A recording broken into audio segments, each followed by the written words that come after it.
नमस्कार मित्रांनो, लग्नानंतर होईलच प्रेम या मालिकेच्या 28 एप्रिलच्या भागामध्ये आता मित्रांनो वसू इथे गेस्ट रूममध्ये झोपायसाठी आलेली असते आणि खोली व्यवस्थित नसल्यामुळे ती जाम वैतागलेली असते आणि इतक्यातच मागून रम्या तिथे येते आणि तिला बघितल्यानंतर वसूला धक्काच बसतो आणि ती विचारते, अगं रम्या, पण तू इथं काय करतेस?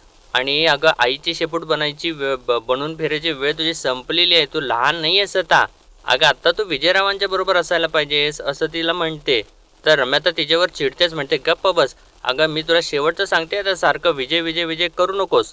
आणि म्हणते आम्ही नुसतं भांडलेलो नाही आहोत, तर मी चांगली सणसणीत कानाखाली लगावून आली आहे त्याच्या. तर वसू आता चिडतेच भयानक आणि म्हणते, अक्कल आहे का तुला रम्या? अगं अक्कल आहे का वागलीस असं? तर तेव्हा रम्या म्हणते, तुला माहिती तर आहे का गं काय झाले ते? ती अतिशहाणी काव्या तिने ना आपली रूम सगळी सजवून ठेवलेली आहे, कॅन्डल वगैरे लावलेले आहेत आणि तिला तर ना असं गळा दाबून मारूनच टाकावं वाटतं मला कधीतरी. आणि त्यात तुझा हा लाडका विजय हे सगळं काही खरं समजायला लागला आणि मला विचारतोय कसं माहिती का, तू सुरू करतेस का मी सुरू करू? मग माझं डोसकं सणकलं आणि मी दिली मग ठेवून एक त्याला. तर वसू म्हणते, नाही ग, त्याला वाटलं असेल ना खरं की आज ना उद्या आपलं खरं खरं लग्न होणार आहे आणि त्याला असं सुद्धा वाटलं असेल की हे खोटं लग्न तू खरं समजायला लागली आहेस. आणि मला हे सुद्धा मान्य आहे की हे आपलं खोटं खोटं वागायचं ठरलंय, पण हे असं वागायची काहीच गरज नव्हती. अगं तो सभ्य भाषेमध्ये सुद्धा सुद्धा त्याला ना समजावून सांगू शकली असतीस. तर तेव्हा रम्या म्हणते, अगं हे सगळं ना त्या काव्यामुळे झालेलं आहे, मुद्दाम म्हणते, सगळा काही ना मला त्रास व्हावा म्हणूनच केलेला आहे. आणि एवढीच चिडलेली असते ती काव्यावरती आणि वसूला म्हणते, ती उशी घेऊन ये जा बरं जरा जा. तर तेव्हा वसू तिला उशी आणून देते आणि तेव्हा रम्या तर ती उशी घेऊन वसूचंच तोंड दाबते. तर तेव्हा वसू ती उशी बाजूला सरकवते आणि रागाने विचारते, काय करतेस तू? तर तेव्हा रम्या म्हणते, हेच करणार आहे मी त्या काव्याबरोबर. उशीने ना तोंड दाबून मी तिचा जीवच घेणार आहे एक दिवस. आणि यांचं असं इकडं चालू असतं मित्रांनो दोघांचं. आणि इकडे आता काव्य सगळ्यांच्या समोर येते आणि सगळ्यांना जे काही घडलेलं असतं ते सगळं काही सांगू लागते. अहो खरंच मी ऐकलं, बाहेर उभारून सॅटॅक रम्याने विजयच्या कानाखाली मारली ना. मग तंतणत गेली वसू त्यांच्यासोबत गेस्ट रूममध्ये झोपायला आणि ती विजयसोबत त्या रूममध्ये झोपलेलीच नाहीये. अशा सगळ्या काही बातम्या ती आता सगळ्यांना देते. तेव्हा नंदिनी म्हणते, अच्छा असं आहे का, म्हणजे आपला संशय खरा ठरला. म्हणजे रम्या कितीही बाहेरून दाखवत असली की विजयवरती तिचं प्रेम आहे, पण त्यांचे बेडरूम डायनामिक्स वेगळे आहेत. तर मानिनी सुद्धा म्हणते, म्हणजे ते दोघं मिळून बनवत आहेत आपल्याला. तेव्हा जीवा म्हणतो, आणि कदाचित ना वसू आत्या सुद्धा याच्यामध्ये इन्व्हॉल्व असू शकते. तर तेव्हा मिथुन काका म्हणतो, अरे असणारच, उसको क्या लगा है, बिल्ली आंख बंद कर दूध पीती तो कोई उसको बघेगा नाही देखेगा नाही क्या? तर तेव्हा मानिनी म्हणते, हा बघणार बघणार, तुमचं हिंदी नको, गप्प बसा आता, हे खा, असं म्हणून त्याला गप्प बसवते. तर तेव्हा जीवा म्हणतो, वसू आत्या दिसते पण तशी ना बिलंदर मांजरी सारखी. तेव्हा नंदिनी म्हणते, नाही म्हणजे आपली आता नेक्स्ट स्टेप हीच असणार आहे की विजय आणि रम्याला कन्फेस करायला लावायचं. लवकर होणार नाहीये, पण आपल्याला ना त्या दोघांना जेरीस आणावंच लागेल. तेव्हा मानिनी म्हणते, हो बरोबर आहे तुमचं, पण थोडं सांभाळून, कारण तो विजय सुद्धा मला काही कमी वाटत नाही, म्हणजे वसुताईचा जावई अगदी शोभतो तो. तर तेव्हा काव्या म्हणते, नाही आई, हे तुम्ही बरोबर बोलताय अगदी, विजयवरती ना सुद्धा नीट लक्ष द्यायला पाहिजे आपल्याला. आणि जीवाला म्हणते, जेव्हा मी काय म्हणते, हे डिपार्टमेंट ना तुम्ही तुमच्याकडे घ्या, त्या रम्याचं काय करायचं आहे ना ते आम्ही बघू. तर तेव्हा जीवा सुद्धा म्हणतो, डन डन. तेव्हा नंदिनी म्हणते, सो विजयला सरळ करायचं आणि रम्याला वाकड्यात शिरू द्यायचं नाही, हाच लास्ट ऑप्शन आहे आपल्याकडे. तेव्हा मानिनी म्हणते, रे बाप रे, आपण काय सगळे मिळून प्लॅन करतोय. आणि मला तर ना विक्रम आल्यानंतर काय होणार आहे याची भीतीच वाटायला लागलेली आहे. आणि तुम्ही दोघी विसरू नका, तुम्ही दोघी प्रेग्नंट आहात, ते जे काही कराल ना ते सांभाळून करा. तर तेव्हा मिथुन काका म्हणतो, वहिनी पण काही सुद्धा म्हणा, यांची पोरं आहेत ना ते करमचंदसारखी ना गाजरं खात खात केस सॉल्व्ह करणार, मी तुम्हाला सांगतो. असं म्हटल्यानंतर हे सगळेजणच हसू लागतात. आणि इकडे आता मित्रांनो, कानाखाली बसल्यानंतर विजयचा तर तीळ पापड झालेला असतो, त्याला काही समजतच नसतं आणि तो एकटाच असा वेड्यासारखा बसलेला असतो आणि बडबड करत असतो, काय चुकलंय माझं, आणि रम्याला माझ्याशी लग्न करायचं आहे ना, माझा प्लॅनच माझ्यावरती नाही ना उलटवणार ती, असं म्हणून तो जोरचा ओरडतो आणि म्हणतो, काय चाललंय तिच्या डोक्यात. आणि मित्रांनो, त्यानंतर तर चक्क रात्रीच्या वेळेला रम्या उशी घेऊन येते काव्याच्या खोलीमध्ये आणि काव्य तिथं एकटीच असते. तर तेव्हा रम्या तिच्या तोंडावरती उशी धरते आणि तिला दाबून दाबून तिचा जीव गुटमवते आणि तिचा जीवच घेऊन टाकते. तर इतक्यातच मित्रांनो, म्हणजे वसूला पडलेलं हे स्वप्न असताना ती दचकून जागी होते आणि म्हणते रम्या, आणि बाजूला बघते तर रम्या तिथे नसतेच खरोखर. आणि म्हणते अरे बापरे, इथली उशी सुद्धा दिसत नाहीये, आणि मला जे स्वप्न पडलं ते खरं तर करायला गेली नाही ना ही मुलगी, असं म्हणून ती घाबरते आणि लगेचच खाली उतरते. आणि बाजूला बघते तर रम्या तिथेच उभी असते खिडकीच्या शेजारी. आणि वसू आता तिला बघितल्यानंतर घाबरते, म्हणते अगं रम्या तू इथे आहेस वय, अगं अशी भूतासारखी उभा राहू नकोस ना, जीव जायचा एका दिवस माझा. पण तू इथे काय करतेस आणि उशी का आहे तुझ्या हातात, आणि तू खरंच काव्याचा जीव वगैरे घेतलायस का? तर तेव्हा रम्या म्हणते अगं तिचा जीव मी घेईन का नंतर, पण इथे अगं AC बंद असल्यामुळे माझा जीव जायचा वेळ आली आहे, किती गरम होतंय. अगं मग तुला माहिती आहे का, मगाशी मी खाली गेले हॉलमध्ये ना, छान अशी झोप काढता येईल म्हटलं, पण सोफ्यावरती नीट झोपताच येईना. आणि आपल्या रूममध्ये जायचं म्हटलं तर तिथं बसलाय तो नागोबा, तुझा लाडका विजय. मग आले परत तिथेच रूममध्ये, आणि किती गरम होतंय का आई. तर तेव्हा वसू तिला म्हणते किती नाटकं करतेस ना तू, खरंच राणी सरकार, बसा बसा, बस इथं मी वारा घालते तुला, असं म्हणून तिला बसायला सांगते आणि तिला वारा घालते. आणि तिला म्हणते मी काय म्हणते ऐक ना, असं रात्री बेरात्री ना उशी घेऊन कुठे जात नको जाऊस ग. तर रम्या तिला विचारते पण तुला असं का वाटलं की मी त्या उशीने काव्याचा जीव घेईन म्हणून. तेव्हा वसू म्हणते तू मागाशी म्हणाली नाहीस का. तर रम्या म्हणते हो अच्छा ते का, जीव तर मी तिचा घेणारच आहे, पण इतक्या सहज नाही. पार्थवरती ना आयुष्यभर प्रेम केलं, पण तो मला मिळाला नाही ना, याचं दुःख मला रोज सहन करावं लागते, आणि असंच ना दुःख मला तिला द्यायचं आहे. अगं मरण म्हणजे सुटका झाली, पण जगणं जेव्हा मरण वाटतं ना, तर तेव्हा ते खरं दुःख असतं. तर तेव्हा वसू म्हणते बघ रम्या, तुला काव्याचं जे काही करायचं असेल ना ते तू कर, पण तिच्या बाळाला काही करू नकोस, असं ती बोलत असते. तर तेव्हा रम्या म्हणते खर तर ना मुलांना आई वडिलांची भीती वाटायला पाहिजे, पण इथे अगं तूच मला घाबरतेस. पण खरं सांगू का तुला, काव्याचं बाळ हा असा इंटरेस्टिंग असा विषय झालाय नाही का. म्हणजे त्या दिवशी तू जेव्हा गुरुजींना विचारलंस की काव्याला बाळ होणार आहे का, तेव्हा गुरुजी काय म्हणाले होते. तेव्हा वसू सांगते ते असं म्हणाले होते की काव्याच्या हातात ना त्यांना बाळ दिसतंय. तेव्हा रम्या म्हणते करेक्ट, आणि मला ना त्यांच्या संकेताचे असे वेगवेगळे अर्थ दिसत आहेत. म्हणजे ते असंही म्हणाले की त्यांना माझं आणि पार्थचं लग्न दिसतंय, आणि ते असंही म्हणाले की काव्याच्या हातात त्यांना बाळ दिसतंय, पण ते असं नाही म्हणाले की काव्याच्या हातात तिचंच बाळ दिसतंय. तर वसू म्हणते हो ग, माझ्या लक्षातच नाही आलं, मग त्यांना काव्याच्या हातामध्ये नंदिनीचं बाळ दिसत असेल का. तर रम्या म्हणते होऊ शकतं ग, नाही पण जर त्यांना ना काव्याच्या हातात नंदिनीचं बाळ दिसलं असेल तर मग काव्याचं बाळ कुठे गेलं. तर वसू विचारते कुठं. तर तेव्हा रम्या म्हणते भुर्र, आणि असं तिने म्हटल्यानंतर आता वसू परत घाबरते आणि म्हणते अगं रम्या खरंच असं होईल. तर तेव्हा रम्या म्हणते अगं होऊ शकतं ना. तर वसू घाबरते आणि म्हणते नको ग बाळा. तर तेव्हा रम्या म्हणते बघ, ज्या काव्याने इतक्या गोष्टींचा विचार केल्यानंतर आणि ते सगळं काही केल्यानंतर मग आई पण स्वीकारलं, जर तिचं बाळ दगावलं गेलं तर मग काय अवस्था होईल तिची. तर वसू म्हणते फार वाईट अवस्था होईल ग, खूपच वाईट. आणि तुला आठवतंय का रम्या, तू लहान असताना आपण तुझ्या बाबांच्या गावी गेलो होतो, सोलापूरला आपला वाडा आहे तिथे, आणि आपल्या वाड्याच्या शेजारी एक पडकं कौलारू घर होतं, आठवतंय. तर तेव्हा रम्या म्हणते हो हो मला माहिती आहे, आणि तू तिथे मला जाऊ द्यायची नाहीस, आणि तू सांगायचीस की तिथे काहीतरी आहे. तर वसू म्हणते हो तेच, आणि तिथे ना असंच काहीतरी होतं. त्या घरामध्ये ना सुनंदा नावाची एक बाई राहायची. 7व्या महिन्यातच तिचं बाळ दगावलं, आणि 25-1 वर्षाची बाई असेल ती, आणि वेडीपिशी झाली ग बाळ गेल्यामुळे. आणि सगळ्यांनी तिला खूप सावरण्याचा प्रयत्न केला, पण काहीच उपयोग नाही झाला, आणि डॉक्टरनी तर हात टेकले, आणि नंतर ना ती वेडीपिशीच झाली. आणि ती म्हणायची की माझं बाळ गेलं नाही, ते आहेच. आणि मग ना घरातल्या त्या रिकाम्या पाळण्याची दोरी हातात धरून ती पाळणं झुलवत राहायची. तर ते ऐकत असताना रम्या तर खूप घाबरते आणि म्हणते काय सांगतेस आई, म्हणून तुम्हाला तिथे जाऊ द्यायची नाहीस का. तर तेव्हा वसू म्हणते हो ग, पण रम्या ग वाईट गोष्ट तर पुढे आहे. आता ती सुनंदा 60 वर्षांची झालेली आहे, पण अजून सुद्धा त्या रिकाम्या पाळण्याची दोरी हातात धरून तो पाळणं सतत झुलवत असते. आणि असं वसू सांगत असताना तर रम्या तर हसूच लागते, म्हणजे तिच्या चेहऱ्यावरती हसू उमटलेलं असतं.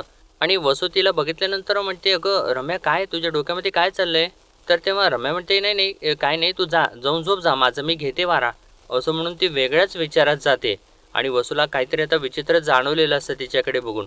तर त्यानंतर मित्रांनो आता दुसऱ्या दिवशी सकाळी जीवा आणि नंदिनी झोपलेले असतात, म्हणजे नंदिनी अजून झोपेत असते आणि जीवा जागा झालेला असतो. आणि तो नंदिनीकडे बघत म्हणत असतो किती गोड दिसते माझी चकाचक बाई, आणि परत म्हणतो झोप झोप माझ्या होणाऱ्या मुलीची आई, आणि त्यानंतर जेव्हा हळूच आपला म्हणजे नंदिनीने त्याच्या अंगावरती हात ठेवलेला असतो आणि तो हळूच तिचा हात न हलवता तिथून उठायचा प्रयत्न करत असतो, तर तेव्हा नंदिनी त्याला अजूनच जास्त घट्ट पकडत असते. आणि जेव्हा तर म्हणतो, अरे बापरे, काय ही मला सोडत का नाहीये, असं म्हटल्यानंतर नंदिनी एकदम खाडकन उठून बसते आणि म्हणते, आयुष्यभर सोडणार नाहीये, डोक्यावरच बसणार आहे तुमच्या, अशी तशी सोडणार नाही मी तुम्हाला. तर तेव्हा जेव्हा म्हणतो, म्हणजे तू जागी होतीस? तर नंदिनी म्हणते, आणि मी सगळं ऐकलं सुद्धा तुमचं, काय म्हणाल होतो तुम्ही? झोपल्यानंतर भोळी दिसतेस आणि उठल्यानंतर इनोसन्स कुठे जातो, असं म्हटल्यानंतर जेव्हा तर हसूच लागतो.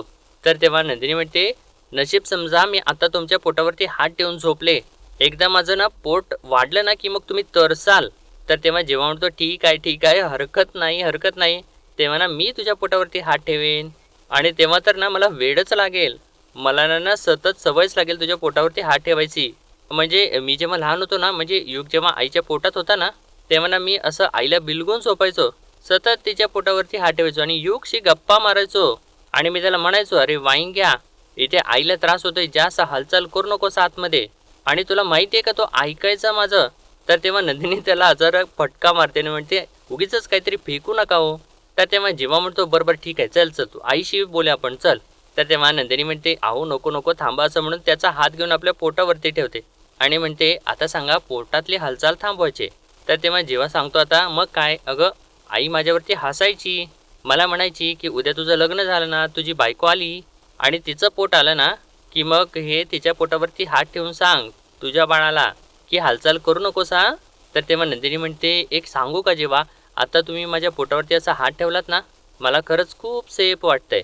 पण मी असं कुठंतरी वाचलंय की बायको प्रेग्नंट असली की नवरे बाहेर इथे तिथे भटकतात. तर तेव्हा जेव्हा म्हणतो, काय सांगतेस, शे काय नवरे आहेत मेले, बायको गरोदर असताना असे कसे भटकायला जाऊ शकतात. तर तेव्हा नंदिनी म्हणते, एक एक मिनिट, म्हणजे मी तुम्हाला जे काही सांगते खरंच त्याचा अर्थ तुम्हाला कळत नाहीये का, एडा बनके पेढा खा रे हो तुम. अहो म्हणजे मी त्या भटकण्याबद्दल म्हणतेय, तुम्हाला आता रोमॅन्स सुचतोय कारण मी आता छान दिसते, पण 3-4 महिन्यानंतर हे चित्र नसणार आहे. म्हणजे माझे गाल फुगलेले असतील ना आणि पोट वाढलेलं असेल आणि तुम्हाला माझ्या फिगरचं कौतुक वगैरे जे वाटतं ना, तशी नसेन मी. तर तेव्हा जेव्हा म्हणतो, अगं चकाचक बाई, हे जगातल्या सगळ्याच्या बायकांच्या बरोबर होतं, तू वेगळी नसणार आहेस. तर तेव्हा नंदिनी म्हणते, हो पण बायको गरोदर असली की असं म्हणतात की 9 महिन्यात ना नवऱ्याचं तिच्याबद्दलचं आकर्षण कमी व्हायला लागतं, तिच्याबद्दलची ओढ कमी व्हायला लागते आणि मग त्याला बाहेरची हिरवळ आवडायला लागते.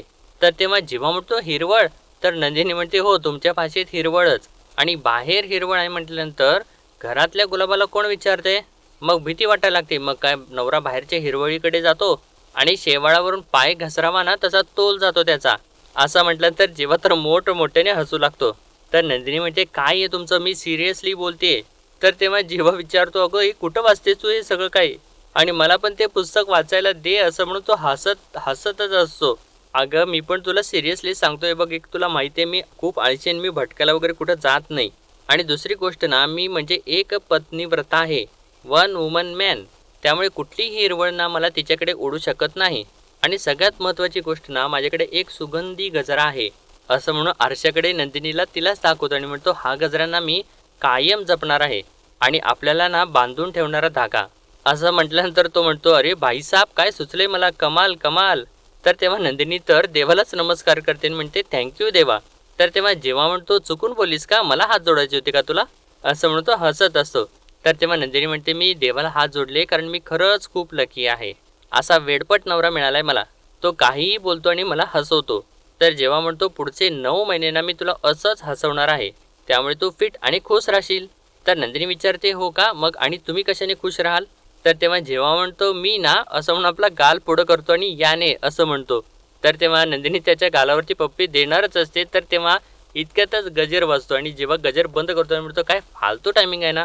तर तेव्हा नंदिनी म्हणते, करेक्ट टायमिंग आहे, जा जा आवरा आवरा बरं पटकन, ऑफिसला जायचं आहे. तर तेव्हा जेव्हा हट्टच करत असतो तर नंदिनी तर त्याला ढकलून पाठवून देते. तर तेव्हा जेव्हा परत येतो आणि म्हणतो, या बायका अशा वागतात ना म्हणून नवरींना भटकायला जातात, असं म्हटल्यानंतर नंदिनी ओरडते, तर जेव्हा पळूनच जातो आणि आता नंदिनी हसू लागते. आणि मित्रांनो, आता त्यानंतर इकडे तर आता रम्या परत खोलीमध्ये आलेली असते आणि आता विजय वॉशरूममधून बाहेर येतो आणि समोर रम्याला बघितल्यानंतर त्याला तो परत क्षण आठवतो, ज्यावेळेस रम्याने त्याच्या कानाखाली मारलेली असते आणि तो परत आपल्या गालालाच हात लावतो. आणि तो थोडंसं बाजूला जातो आणि तिथेच की नाही रम्याने एक चिठ्ठी लिहून ठेवलेली असते आणि त्याच्यावरती लिहिले असतं सॉरी मिस्टर मतकरी. आणि ते वाचल्यानंतर आता विजय परत खुश होतो आणि रम्याजवळ जाऊन बसतो. तर तेव्हा रम्या तर कान पकडूनच त्याला सॉरी म्हणते आणि म्हणते ते काल जे काही झालं ना त्याच्यासाठी, म्हणजे आय नो सडनली या सगळ्या गोष्टी होतात ना, म्हणजे मला काही कळलंच नाही, पण पुन्हा होणार नाही, आय प्रॉमिस. तर तेव्हा विजय म्हणतो इट्स ओके आणि actually I was a sorry. मीच जरा घाई करतोय असं मला वाटलं आणि मला ना आपली मैत्री घट्ट व्हावी असं वाटतंय. मैत्री घट्ट झाली ना की नातं आपोआप घट्ट होत जाईल आणि मला ना आपलं नातं एकदम ट्रान्सपरंट असायला हवं. तू माझ्यापासून काहीसुद्धा लपवू नकोस आणि मी तुझ्यापासून काहीसुद्धा लपवणार नाही. तर तेव्हा रम्या म्हणते पण मी कुठं काय लपवते तुझ्यापासून. तर तेव्हा विजय म्हणतो राईट आणि मी काय लपवायचा प्रश्नच येत नाही आणि म्हणतो अरे बापरे चला 2 दिवस ऑफिसला सुट्टी झाली, आता खूप काम करावं लागणार आहे. तर तेव्हा रम्या म्हणते ऑफिस आणि तू ऑफिसला गेल्यानंतर परत हे लोक मला त्रास देतील आणि मी काय म्हणते मी सुद्धा तुझी फर्म जॉईन करू का. आणि असं ती म्हणत असताना विजयच्या हातातून लॅपटॉपच खाली पडतो आणि तो एकदम घाबरतो. तर तेव्हा रम्या म्हणते अरे हळूहळू. आणि त्यानंतर आता विजय तो लॅपटॉप आपला बॅगमध्ये ठेवत असतो. तर रम्या परत विचारते सांग ना विजय, मी सुद्धा तुझी फर्म जॉईन करू का.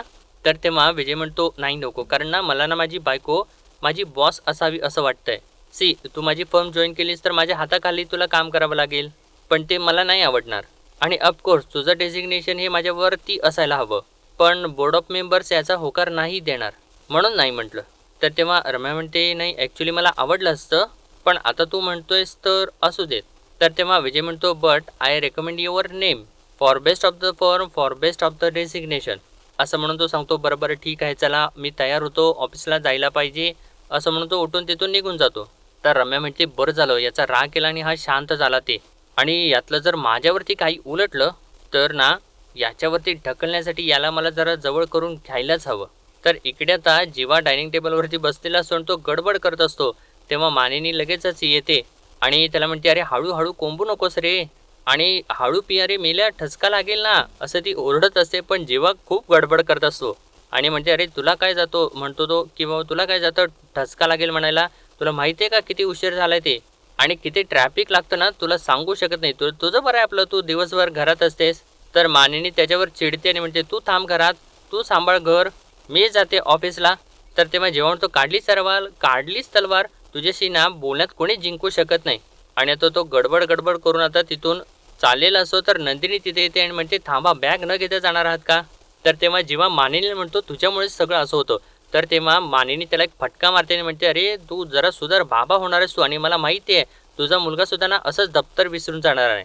तर तेव्हा जेव्हा म्हणतो एक मिनिट, एक करेक्शन आहे, मुलगा नाही मुलगी, आम्हाला मुलगी होणार आहे.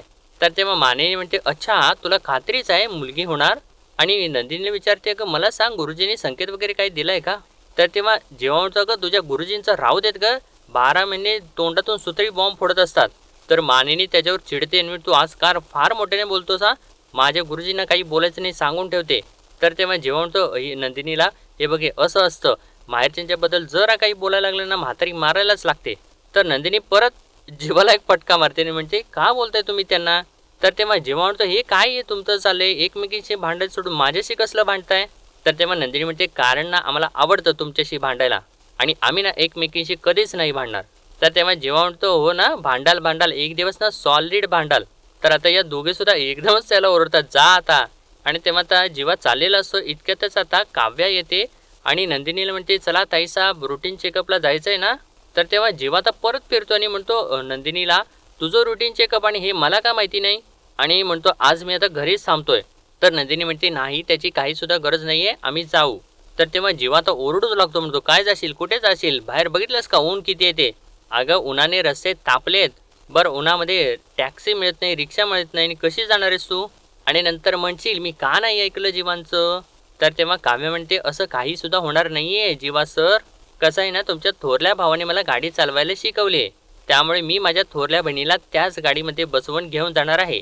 छान किशोर कुमारांची गाणी ऐकत मस्तपैकी AC लावून फिरत जाणार आणि रुटीन चेकअप करून घरी परत येणार. तर जेव्हा म्हणतो पण मी आल्याने काय प्रॉब्लेम आहे. तर नंदिनी म्हणते प्रॉब्लेम आहे काय आहे ना जेव्हा माझं आणि काव्याचं ठरलंय, आम्ही आमच्या प्रेग्नन्सीचा प्रवास एकत्र करणार आहोत, त्यामुळे आता तुमचं राहू द्यात, आम्ही आता एकत्र जातो. तर तेव्हा काव्य म्हणते काळजी नका करू भाऊजी, मी घेईन तुमच्या बायकोची काळजी. तर मानिनी आता ओरडते, म्हणते तू तुझ्या ट्रॅफिकची काळजी घे, जा आता. तर तेव्हा जेव्हा म्हणतो काय काय बायका आहेत, काय बायका आहेत, जरा कोणी ऐकत नाही. तर या तिघी सुद्धा आता एकदम ओरडतात, नाहीच ऐकणार, आणि आता जीवाला ढकलूनच तिथून पाठवून देतात. तर मानिनी म्हणते किती बोलतो का तुझा नवरा, आणि मला तर आजकाल ना फार बोलतो. तर तेव्हा नंदिनी म्हणते अहो ही बायको असून त्यांना सिरियसली घेत नाही, तुम्ही कशासाठी घेताय.